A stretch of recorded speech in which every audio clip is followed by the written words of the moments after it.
സ്നേഹം, ദിവ്യസ്നേഹം, സ്നേഹം, ദിവ്യസ്നേഹം. 139 സങ്കീർത്തനം 15 വാക്യം വായിക്കുന്നു, കേൾക്കൂ. ഞാൻ രഹസ്യത്തിൽ ഉണ്ടാക്കപ്പെടുകയും ഭൂമിയുടെ അധോഭാഗങ്ങളിൽ നിർമ്മിക്കപ്പെടുകയും ചെയ്തപ്പോൾ എന്റെ അസ്ഥികൂടം നിനക്ക് മറവായിരുന്നില്ല.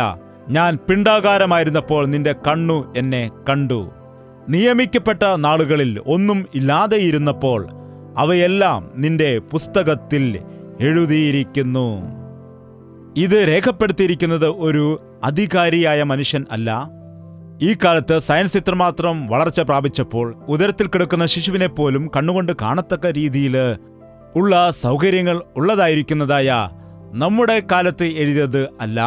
കേവലം ഒരു ആട്ടിടയനായിരുന്ന ദാവീദ് എഴുതിയ വാക്കുകളാണിത്. ദൈവം ജീവിക്കുന്നുണ്ട്. ദൈവം എന്നെ അറിയുന്നു. ദൈവമാണ് എന്നെ സൃഷ്ടിച്ചത്. ദൈവത്തിന്റെ കൃപയാലാണ് ഞാൻ ഈ ലോകത്തിൽ ആയിരിക്കുന്നത് എന്ന് എത്ര പേർ വിശ്വസിക്കുന്നുണ്ട്? ഈ ഭക്തൻ പറയുന്നു, ഞാൻ രഹസ്യത്തിൽ നിർമ്മിക്കപ്പെട്ടപ്പോൾ ആ വിഷയം നീ അറിയുന്നുണ്ടായിരുന്നു. മാതാവിന്റെ ഗർഭത്തിൽ നാം എങ്ങനെയാണ് സൃഷ്ടിക്കപ്പെടുന്നത് എന്ന് നാം ശ്രദ്ധിച്ചിട്ടുണ്ടോ? ഒരു ചെറിയ മാംസപിണ്ഡമായി ഇരുന്നിട്ട് അത് വളർന്നാണ് നീ ഉണ്ടായതെന്ന് നീ എപ്പോഴെങ്കിലും ചിന്തിച്ചിട്ടുണ്ടോ? ദൈവം അപ്പോൾ തന്നെ നിന്നെ കണ്ടതാണ്. മാതാവിന്റെ ഗർഭത്തിൽ നീ രൂപപ്പെടുന്നതിന് മുൻപേ അവൻ നിന്നെ കണ്ടതാണ്. നീ പിണ്ഡാകാരമായിരുന്നപ്പോൾ, അതായത് ഒരു മാംസക്കട്ടിയായിരുന്നപ്പോൾ തന്നെ ദൈവം നിന്നെ കണ്ടതാണ്. ഇത് എത്ര വലിയ ജ്ഞാനമാണ്! നാം എങ്ങനെയോ ഈ ഭൂമിയിൽ സൃഷ്ടിക്കപ്പെട്ടു, നാം കുറെ നാൾ ജീവിച്ചിട്ട് മരിച്ചുപോകും എന്നു നാം ചിന്തിക്കുകയാണ്. എന്നാൽ ഒരു വലിയ പദ്ധതിയോടുകൂടി തന്റെ സ്വരൂപത്തിലും സാദൃശ്യത്തിലും സൃഷ്ടിക്കപ്പെട്ട മനുഷ്യനെ ദൈവം ഭൂമിയിലാക്കിയിരിക്കുകയാണ്. ഈ ഭൂമിയിൽ ജനിക്കുന്ന എല്ലാവരെക്കുറിച്ചും അവനൊരു പദ്ധതിയുണ്ട്. ദാവീദ് പറയുകയാണ്, ദൈവമേ, നീ എന്നെ അറിയുന്നു. ഞാൻ മാതാവിന്റെ ഉദരത്തിൽ ഉരുവാകുന്നതിന് മുൻപ് തന്നെ നീ എന്നെ അറിഞ്ഞവനാണ്. ഞാൻ പിണ്ഡാകാരമായിരുന്നപ്പോൾ തന്നെ നിന്റെ കണ്ണുകൾ എന്നെ കണ്ടു.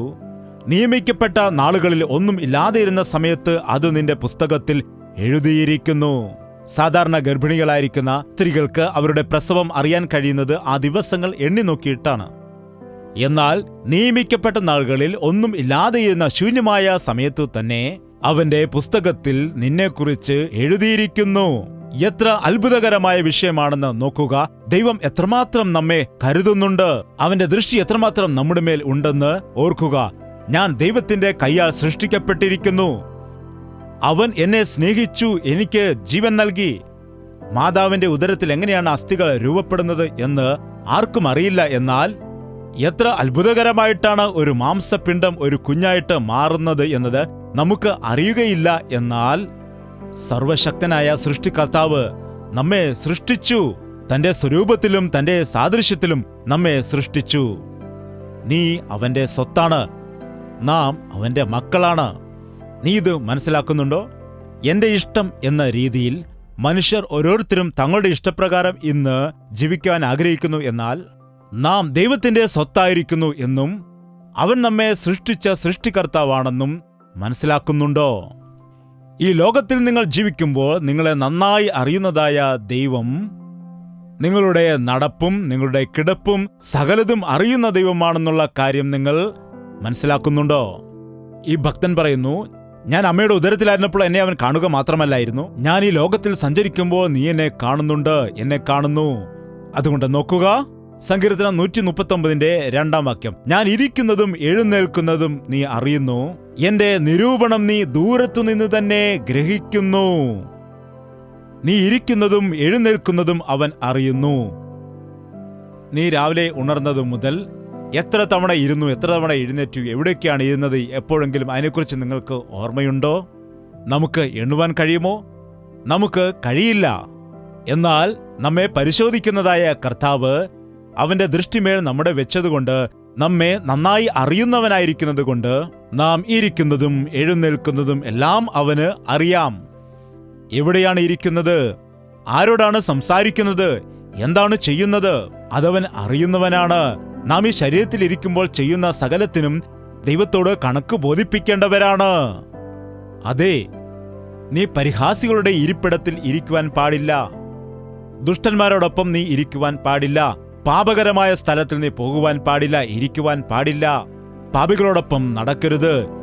എത്രയോ തവണ ഞാൻ പാപത്തിൽ അകപ്പെട്ടു പോവുകയാണ്, ദുശീലത്തിൽ അകപ്പെടാൻ പോകുന്നു എന്ന് പറഞ്ഞ് നിങ്ങൾ ദുഃഖിക്കുന്നു. അല്ലാതെ നീ ആരോടൊപ്പമാണ് സമയം ചിലവഴിക്കുന്നത്? ആരോടൊപ്പമാണ് നീ ഇടപെടുന്നത്?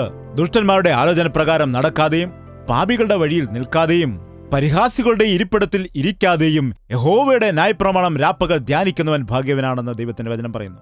ഭക്തൻ പറയുന്നു, ഞാൻ ഇരിക്കുന്നതും എഴുന്നേൽക്കുന്നതും നീ അറിയുന്നു. എന്റെ നിരൂപണം എല്ലാം തന്നെ നീ ദൂരത്തു നിന്ന് തന്നെ ഗ്രഹിക്കുന്നു. എന്റെ വായിലൊരു വാക്ക് വരുന്നതിന് മുൻപേ എന്റെ സംസാരം നീ അറിയുന്നവനാണ്. എത്രമാത്രം ദൈവം നമ്മെക്കുറിച്ച് ശ്രദ്ധിക്കുന്നുണ്ടെന്ന് നോക്കൂ. ഈ കാലത്ത് ആരും പരസ്പരം ശ്രദ്ധിക്കുന്നില്ല. മാതാപിതാക്കൾ പോലും തങ്ങളുടെ മക്കളെ ശ്രദ്ധിക്കുന്നില്ല. നിന്റെ ഭർത്താവ് എവിടെ പോയെന്ന് ചോദിച്ചാൽ അറിയില്ലെന്ന് പറയുന്ന എത്രയോ പേരുണ്ട്. നിന്റെ ഭാര്യ എവിടെ പോയിരിക്കുന്നു എന്ന് ചോദിച്ചാൽ എവിടെയോ അറിയില്ലെന്ന് പറയുന്ന പുരുഷന്മാരും ഈ കാലത്തുണ്ട്. പരസ്പരം ബന്ധമില്ലാതെ ജീവിക്കുന്ന എത്രയോ ആളുകളുണ്ട്. പരസ്പരം അംഗീകരിക്കാതെ ജീവിക്കുന്ന എത്രയോ ആളുകളുണ്ട്. സ്നേഹമില്ലാത്തിടത്ത് പരസ്പരം ബന്ധങ്ങൾ ഉണ്ടാവുകയില്ല. ദൈവം നമ്മെ സ്നേഹിക്കുന്നത് കൊണ്ട് ദോഷത്തിൽ അകപ്പെട്ടു പോകാതിരിപ്പാൻ, തിന്മയിൽ അകപ്പെടാതിരിക്കാൻ, പാപത്തിൽ അകപ്പെടാതിരിക്കുവാനായി അവന്റെ ദൃഷ്ടി നമ്മുടെ മേൽ വെച്ചിരിക്കുന്നു. നിന്റെ മേൽ അവന്റെ ദൃഷ്ടി ഉണ്ട്. എന്നാൽ നീ അവനെ കാണുന്നില്ല. നീ അവന്റെ സ്നേഹം അറിയാത്തത് കൊണ്ടാണ്, നിന്റെ ഇഷ്ടപ്രകാരം നീ ജീവിക്കുന്നത് കൊണ്ടാണ് ഏതോ ദുഷ്ടന്റെ തന്ത്രങ്ങളിൽ അകപ്പെട്ട് നീ ജീവിച്ചു പോകുന്നത്. 3-ാം വാക്യം, എന്റെ നടപ്പും എന്റെ കിടപ്പും നീ ശോധന ചെയ്യുന്നു. എന്റെ വഴികളൊക്കെയും നിനക്ക് മനസ്സിലായിരിക്കുന്നു.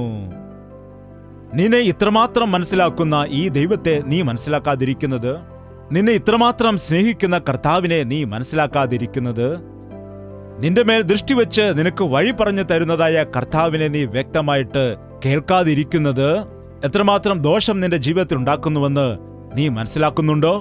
നമ്മുടെ നടപ്പിനെയും കിടപ്പിനെയും വ്യക്തമായ രീതിയിൽ മനസ്സിലാക്കുന്ന കർത്താവിനെ നമുക്ക് പറ്റിക്കാൻ കഴിയുമെന്നാണോ? പാപം ചെയ്തിട്ട് രക്ഷപ്പെടുവാൻ കഴിയുമോ? തെറ്റു ചെയ്തിട്ട് മറഞ്ഞിരിക്കാൻ കഴിയുമോ? നീ മുഴുവനും അറിയാത്ത ഒരു വാക്കുപോലും എന്റെ നാവിന്മേൽ ഇല്ല. ഞാൻ സംസാരിക്കുന്നതിന് മുൻപ് തന്നെ എന്താണ് സംസാരിക്കാൻ പോകുന്നതെന്ന് അറിയുന്നതായ കർത്താവാണ് നമ്മുടെ ദൈവം. അപ്പോൾ അവൻ നമ്മെ എത്രമാത്രം ശ്രദ്ധിക്കുന്ന ദൈവമാണെന്നും എത്രത്തോളം നമ്മെ അറിയുന്ന ദൈവമാണെന്നും നിങ്ങൾ മനസ്സിലാക്കുക. മുമ്പും പിമ്പും നീ എന്നെ അടച്ചു, നിന്റെ കൈ എന്റെ മേൽ വച്ചിരിക്കുന്നു. എത്രയോ ആളുകൾ ഇന്ന് തെറ്റ് ചെയ്തിട്ട് രക്ഷപ്പെടുവാൻ ശ്രമിക്കുന്നു. എത്രയോ ആളുകൾ ഇന്ന് പാപം ചെയ്തിട്ട് രക്ഷപ്പെട്ടു പോകാൻ ശ്രമിക്കുന്നു. എത്രയോ ആളുകൾ ഇന്ന് തങ്ങൾ ചെയ്തതായ കാര്യം ആരും അറിയുന്നില്ല എന്ന് പറഞ്ഞ് തങ്ങൾക്കിഷ്ടമുള്ളതുപോലെ ജീവിക്കുന്നു. നോക്കൂ, കർത്താവ് നിന്നെ അറിയുന്നുണ്ട്. നിന്റെ പ്രവൃത്തികൾ അവൻ നന്നായി അറിയുന്നുണ്ട്. നിന്റെ മനസ്സിനെ അവൻ അറിയുന്നു. നിന്റെ അന്തരംഗങ്ങളെ പരിശോധിക്കുന്ന ദൈവമാകുന്നു അവൻ. നിന്റെ ആത്മാവിനെ വിട്ട് ഞാൻ എവിടെ പോയി ഒളിക്കും? നീ കാണാതെ ഞാൻ എവിടെ പോയി മറഞ്ഞിരിക്കും? ദൈവത്തിൽ നിന്ന് മറഞ്ഞിരിക്കുവാൻ ഏതെങ്കിലും വ്യക്തിക്ക് കഴിയുമോ? ദൈവത്തെ ഒളിച്ച് എന്തെങ്കിലും ചെയ്യുവാൻ ഏതെങ്കിലും മനുഷ്യന് കഴിയുമോ? മനുഷ്യർ അറിയാതെ നമ്മുടെ തെറ്റുകളെ നമുക്ക് മറയ്ക്കുവാൻ കഴിയും. അധികാരികൾ അറിയാതെ നമ്മുടെ തെറ്റുകളെ നമുക്ക് മറയ്ക്കുവാൻ കഴിയും. നിന്റെ ആത്മാവിനെ വിട്ട് ഞാൻ എവിടേക്ക് ഓടിപ്പോകും? നിന്റെ സന്നിധി വിട്ട് ഞാൻ എവിടേക്ക് ഓടിപ്പോകും? ദൈവം അറിയാതെ ആർക്കെങ്കിലും ഒളിച്ചിരിക്കുവാൻ പറ്റുന്ന രഹസ്യ സ്ഥലങ്ങൾ ഉണ്ടോ? ഞാൻ സമീപത്തു നിന്ന് നോക്കുന്ന ദൈവമാണ്. ദൂരത്തു നിന്നും എനിക്ക് അറിയുവാൻ കഴിയില്ലയോ?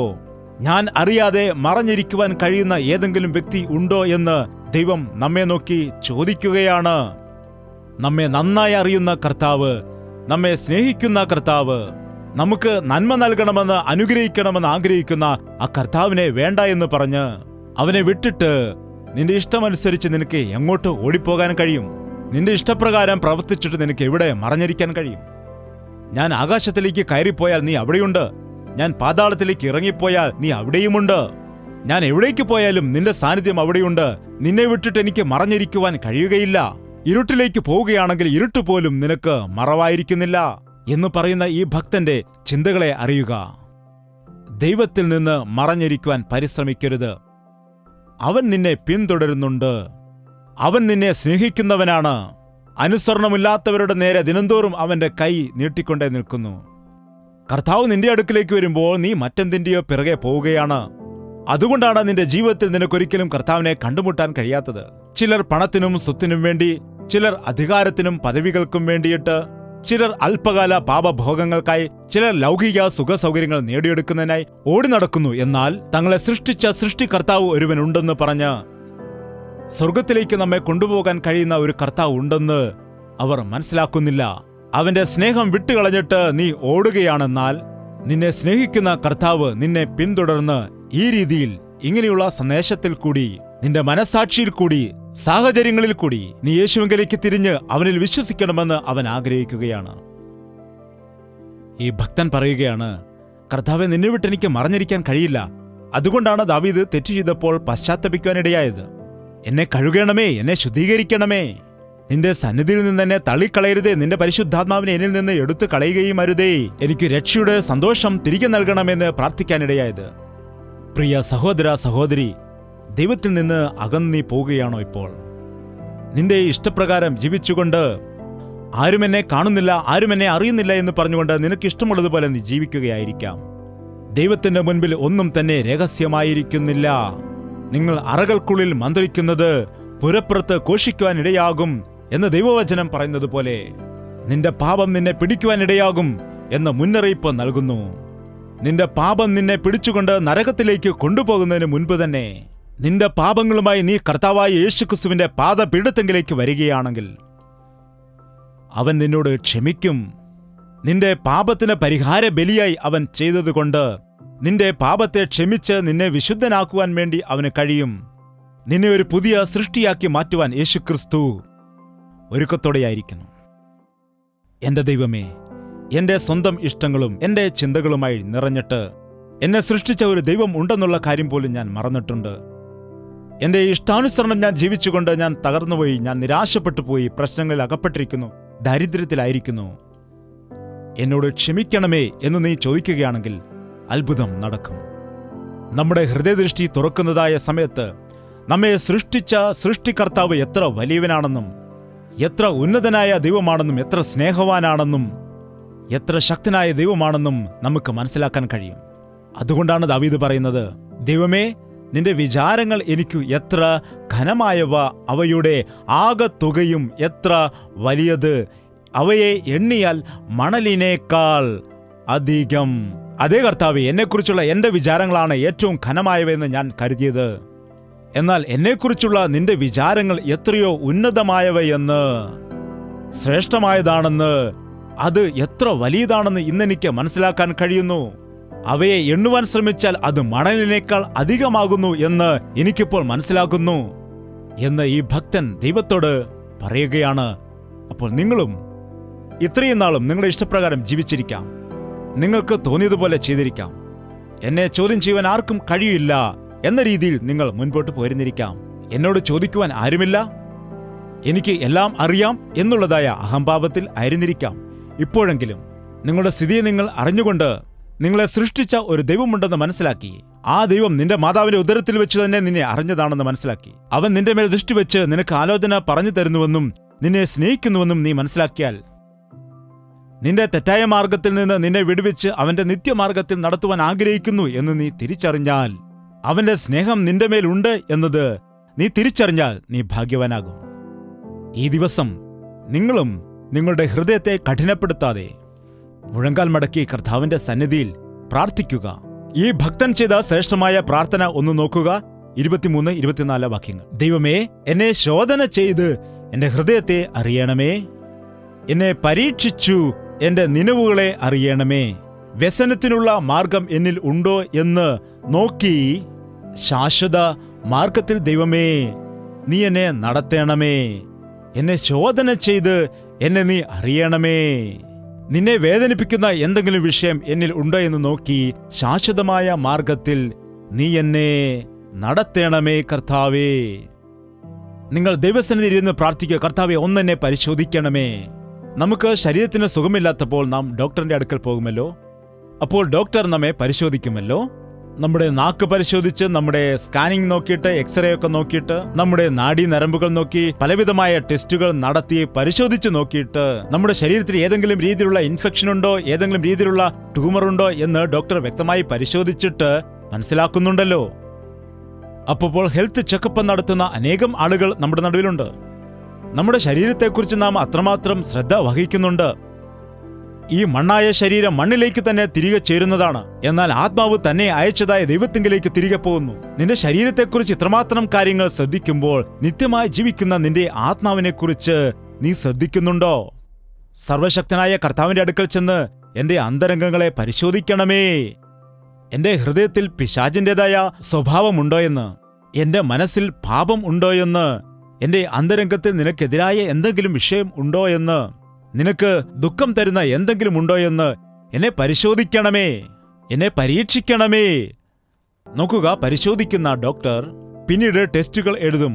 അതിനെ വീണ്ടും നന്നായി മനസ്സിലാക്കിയിട്ട് ആ ടെസ്റ്റുകൾ പരിശോധിച്ച് വളരെ വിശദമായിട്ട് ഏത് ഇൻഫെക്ഷനാണ് ഉള്ളത്, ഏത് രോഗമാണ് ഉള്ളത് എന്ന് കണ്ടുപിടിക്കാനിടയാകും. അതുപോലെ കർത്താവേ, എന്റെ ഹൃദയത്തെ പരിശോധിക്കണമേ. നിന്നെ വ്യസനിപ്പിക്കുന്ന എന്തെങ്കിലും ഉണ്ടെങ്കിൽ, നിനക്കിഷ്ടമില്ലാത്ത എന്തെങ്കിലും ഉണ്ടെങ്കിൽ, പിശാചിന്റെ എന്തെങ്കിലും ഇഷ്ടങ്ങൾ, പാപത്തിലേക്ക് എന്നെ തള്ളിവിടുന്ന എന്തെങ്കിലും ചിന്തകൾ എന്നിൽ ഉണ്ട് എങ്കിൽ എന്ന് പരിശോധിക്കണമേ എന്ന് നിങ്ങൾ പ്രാർത്ഥിക്കുകയാണെങ്കിൽ അത്ഭുതം കാണുവാൻ കഴിയും. അവന്റെ മുഖശോഭയിൽ നമ്മുടെ രഹസ്യ പാപങ്ങൾ കാണപ്പെടും. നാം പ്രാർത്ഥിക്കുന്ന സമയത്ത് കർത്താവ് നമ്മുടെ മേൽ ദൃഷ്ടിവെക്കും. അവന്റെ മുഖശോഭ നമ്മുടെ ഹൃദയത്തിലേക്ക് ഇറങ്ങി വരുന്നത് കൊണ്ട് ആ വലിയ പ്രകാശത്തിൽ നമ്മുടെ ചെറിയ ചെറിയ പാപങ്ങൾ, നമ്മുടെ ചെറിയ ചെറിയതായ തെറ്റുകൾ കാണപ്പെടുവാനും പരിശോധിക്കുവാനും സാധിക്കും. എന്തുകൊണ്ടാണ് എൻ്റെ ജീവിതത്തിൽ ജയം ഉണ്ടാകാത്തത്, അനുഗ്രഹം ഉണ്ടാകാത്തത് എന്ന് നിങ്ങൾക്ക് മനസ്സിലാക്കുവാനും കഴിയും. ഒരു ഡോക്ടറിന്റെ അടുക്കൽ ചെല്ലുമ്പോൾ ഏത് രോഗമാണെന്ന് കണ്ടുപിടിക്കുന്നതാണ് വലിയ പണി. രോഗം ഏതാണെന്ന് മനസ്സിലാക്കിയാൽ പിന്നെ മരുന്ന് കൊടുക്കുന്നത് എളുപ്പമുള്ളതാണെന്നാണ്. ദൈവത്തിന്റെ സന്നിധിയിലേക്ക് നാം ചെല്ലുമ്പോൾ നമ്മുടെ അവസ്ഥയെ, നമ്മുടെ ഹൃദയത്തിന്റെ സ്ഥിതിയെ മനസ്സിലാക്കുവാൻ കഴിഞ്ഞാൽ അതിൽ നിന്ന് വിടുവിക്കപ്പെടുന്നത് എളുപ്പമാണ്. അങ്ങനെ നമ്മുടെ ഹൃദയത്തിന്റെ അവസ്ഥയെ നാം മനസ്സിലാക്കുമ്പോൾ, നമ്മുടെ ദോഷങ്ങളെ നാം തിരിച്ചറിയുന്ന സമയം, നമ്മുടെ ബലഹീനത ഏതാണെന്ന് നാം തിരിച്ചറിയുന്ന സമയത്ത് അതിനെ ജയിക്കുവാൻ എളുപ്പമായി തീരും. കർത്താവിന്റെ അടുക്കൽ ചെന്ന് നമ്മുടെ ഹൃദയങ്ങളെ പരിശോധിക്കാം. കർത്താവെ, നിന്നെ വ്യസനിപ്പിക്കുന്ന എന്തെങ്കിലും കാര്യങ്ങൾ, നിനക്കിഷ്ടമില്ലാത്ത ചിന്തകൾ, നിനക്കിഷ്ടമില്ലാത്ത ഉദ്ദേശങ്ങൾ, ഇഷ്ടമില്ലാത്തതായ ചിന്തകൾ എന്നിൽ ഉണ്ടോ എന്ന് നോക്കണമേ എന്ന് നാം പ്രാർത്ഥിക്കുമ്പോൾ അത്ഭുതങ്ങൾ സംഭവിക്കും. നിങ്ങൾ ഈ വചനം കേൾക്കുമ്പോൾ തന്നെ ദൈവത്തിന്റെ വചനം നമ്മുടെ ഹൃദയങ്ങളെ പരിശോധിക്കും. എന്തുകൊണ്ടെന്നാൽ ദൈവത്തിന്റെ വചനം ഇരുവായ്ത്തലയുള്ള വാളാകുന്നു.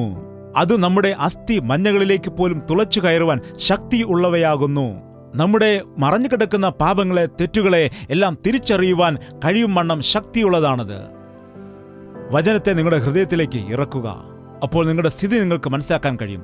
നിങ്ങളുടെ ബലഹീനതകളെ തിരിച്ചറിയാൻ കഴിയും. നിങ്ങൾ ദൈവസന്നിധിയിൽ പ്രാർത്ഥിക്കുന്ന സമയത്ത് നിങ്ങളുടെ ബലഹീനതകളെല്ലാം തിരിച്ചറിഞ്ഞ് അവയെ ഉപേക്ഷിക്കുവാൻ പരിശുദ്ധാത്മാവ് നിങ്ങളെ സഹായിക്കും. യേശുവിന്റെ നിർദോഷമായ രക്തത്താൽ നിങ്ങൾ കഴുകപ്പെടും. ദോഷം മാറിയവരായി, ശുദ്ധ ഹൃദയം ഉള്ളവരായിട്ട്. അവന് നിങ്ങളെക്കുറിച്ചുള്ള ആലോചനകൾ എന്തൊക്കെയാണോ ഉള്ളത്, അത് നിങ്ങളുടെ ജീവിതത്തിൽ നിറവേറുവാൻ തക്കവണ്ണം നിങ്ങളുടെ ജീവിതത്തിൽ വലിയ ഭാഗ്യം അനുഭവിക്കാൻ കഴിയും. അതുകൊണ്ട് നിരാശയിലും ദുഃഖത്തിലും തകർച്ചയിലുമായിരിക്കുന്ന നിങ്ങൾ ഇപ്പോൾ തന്നെ, നിങ്ങൾ എവിടെയായിരിക്കുന്നോ അവിടെ എന്നോടൊപ്പം പ്രാർത്ഥനയിൽ ഏകീഭവിക്കുക.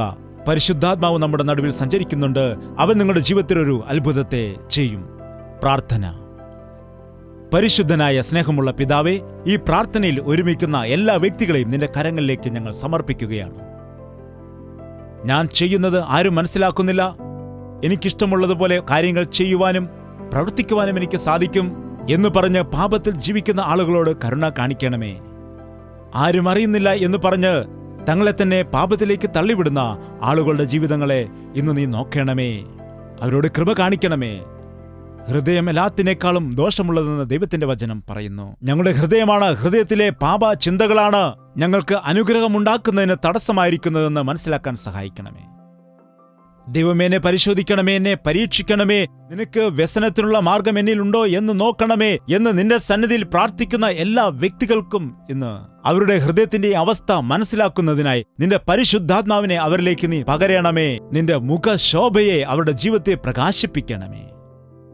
ഏത് പാപമാണ്, ഏത് ശരീരത്തിന്റെ മോഹമാണ്, ഏത് അസൂയാണ് ഞങ്ങളുടെ ജീവിതത്തിൽ തടസ്സമായിരിക്കുന്നത്, നിന്നിൽ നിന്ന്, നിന്റെ അനുഗ്രഹത്തിൽ നിന്ന് ഞങ്ങളുടെ ജീവിതത്തിൽ തടസ്സം ഉണ്ടാക്കുന്നത്, അവയെ തിരിച്ചറിഞ്ഞുകൊണ്ട് ഇന്നു തന്നെ അത് ഏറ്റുപറഞ്ഞ് നിന്റെ സന്നിധിയിൽ ഉപേക്ഷിക്കുവാൻ പരിശുദ്ധാത്മാവിനെ ഞങ്ങളുടെ ജീവിതത്തിലേക്ക് പകരണമേ.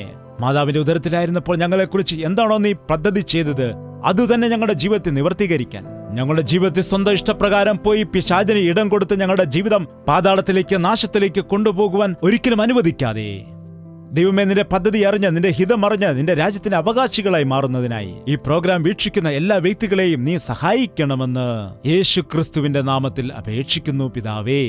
ആമേൻ. കൽവരി ദർശനം അത് നീസരിൻ ദർശനം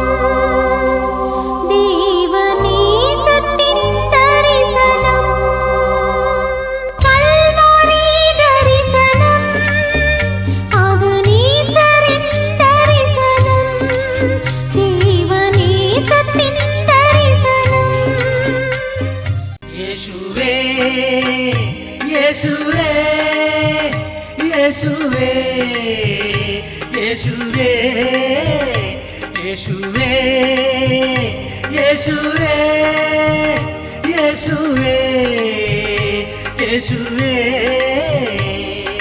നിന്നെ നിന്നെ എന്നും ഞാൻ സേവിക്കും നീ മാത്രം രാജാവെന്നും നിന്നെ നിന്നെ എന്നും ഞാൻ സേവിക്കും നീ മാത്രം രാജാവെന്നും യേശുവേ യേശുവേ യേശുവേ യേശുവേ യേശുവേ യേശുവേ യേശുവേ യേശുവേ യേശുവേ യേശുവേ യേശുവേ യേശുവേ യേശുവേ യേശുവേ